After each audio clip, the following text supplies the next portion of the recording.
The Moroccan traveler Ibn Battuta is known as the greatest Muslim explorer in history.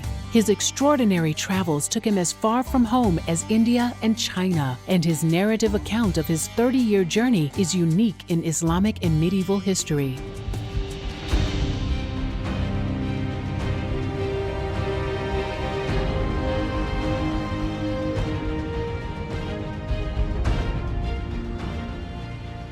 Ibn Battuta was born in 1301 in the town of Tangier in present-day Morocco on the coast of northwest Africa. His family was of Berber descent, a nomadic desert people of camels and horses, tents and trade. But his father settled his family in Tangier and became a scholar of Islam, raising his son to be the same.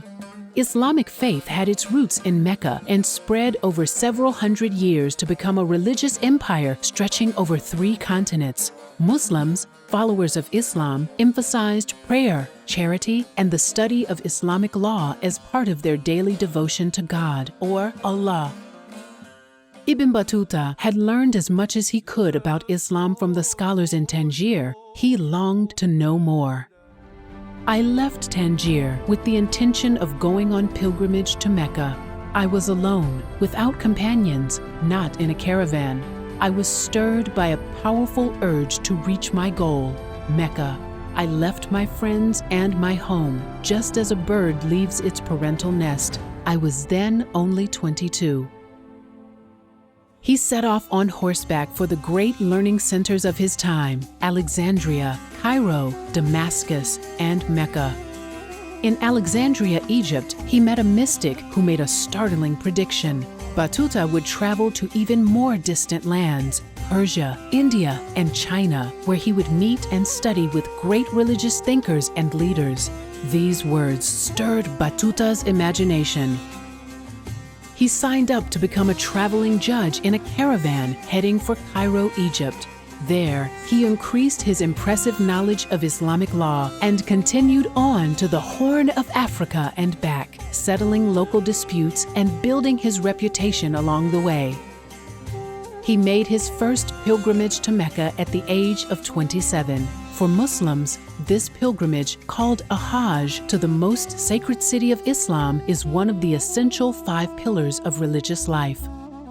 Battuta would perform this sacred duty 4 times during his 30-year rihla, or journey. Everywhere he went, Battuta recorded his experiences and observations. He encountered danger and adventure along the way, attacked by thieves, nearly drowned in a sinking ship, and almost put to death by an angry ruler. In all, he covered about 75,000 miles from Mecca to Persia, now modern-day Iran, to present-day North and West Africa, Pakistan, India, the Maldives, Sri Lanka, Southeast Asia, and China, almost all under the governments of Muslim leaders. Battuta was enlisted as an ambassador by princes and kings many times, conveying important messages of greetings and policy throughout the lands. He fulfilled the vision of the mystic in Alexandria, visiting all the places and people he had been predicted. Battuta finally ended his lifelong journey back in Tangier nearly 30 years after he started out, and dictated accounts of his journeys to Bin Juzay, a scholar and poet. These are known as the famous travels, or rihla, of Ibn Battuta. His accounts contributed greatly to knowledge about the Islamic world then and now.